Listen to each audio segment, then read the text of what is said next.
So let's say Arta was a Romaniote community in Epirus.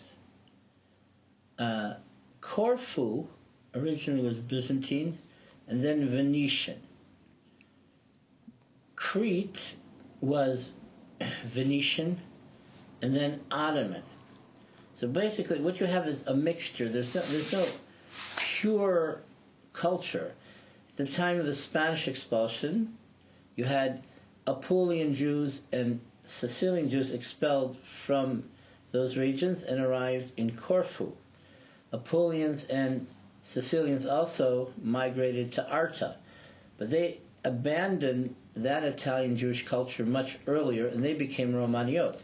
In Corfu, you always had, until the Holocaust, a Greek Romaniote community, congregation, synagogue, in customs, and an Apulian Italian, Judeo-Italian culture and synagogue life.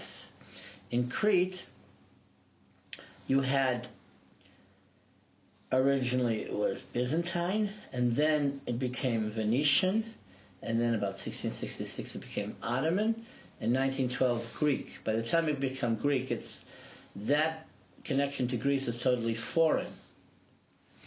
What you had already in the 1700s, for example, you had Jews that migrated from Asia Minor, Sephardim, that left all sorts of disasters and migrated to Crete, to Heraklion and Chania. So there they brought with them a Sephardic culture, but they integrated into the Venetian culture, which also had Romaniote roots. All this was because of former Greek influences on the island, not because the Jews who lived in the 17 and 1800s with Greeks, they didn't adopt their cultural mores. Their Romaniote origins were much earlier. Now, I'll give you just some brief examples. So, for example, in Yanina, they had a reception room in their home, the Jews, called Camera di Riceveri. It comes from the Italian.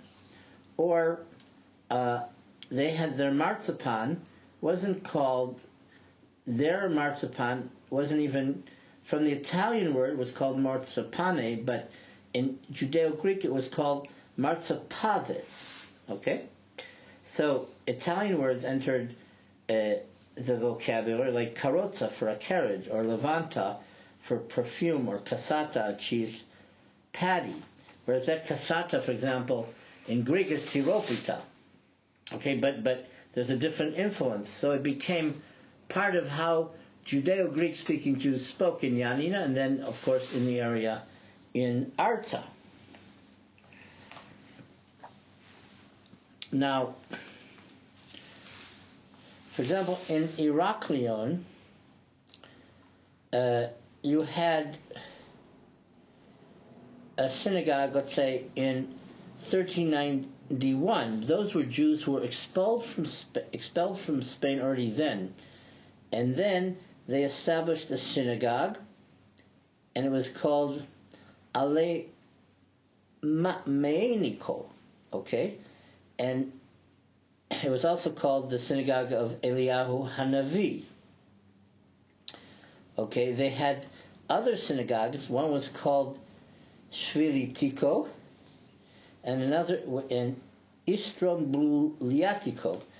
In other words, from Istrubal, which is a pine cone, but it has a Spanish twist to it, and finally a Greek diminutive form.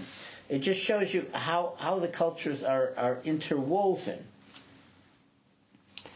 Okay, so for these Romaniote Jews, or Sephardic Jews who became Romaniote Jews under a Venetian culture, in Crete, they underwent many changes.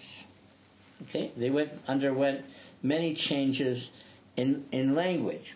So if you were in Venetian-held territory in the Ionian Islands, let's say in Corfu, or under Venice in Cyprus or Crete, you spoke Judeo-Italian but a Venetian dialect, even though the same Jews came from the southern regions in Italia, like Apulia and Sicily.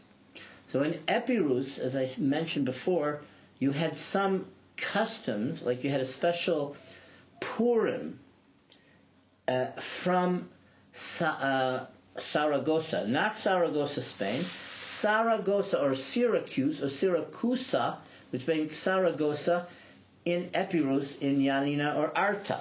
Okay, so it's not just there was a Greek and a Jewish Greek identity, which you have poems, but there's a whole mélange, and so you really have to think of the cultures as being a mixture of all these various cultures.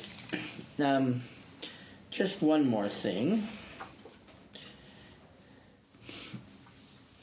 Okay, in Corfu, for example, again, it was Venetian. They spoke an Apulian dialect, Apulian Judeo. They were Apulian, but they spoke a Venetian dialect of Judeo-Italian. Okay. Plus, they also were interwoven with the Romaniote community. But for example, they had a massacre in 1729. And so they had a special fast day before Purim commemorating that, and the hymns for that were written actually in Greek. So all this is compounded in a melange which you don't have in other places. So that particular Corfiote custom didn't occur in Ioannina. And of course it didn't occur even in a different Venetian dominion in Crete, even though, let's say, there were families that migrated from the Ionian Islands to Crete. They weren't dominant in Crete, so that custom that they had from Corfu wouldn't have been a custom in Crete.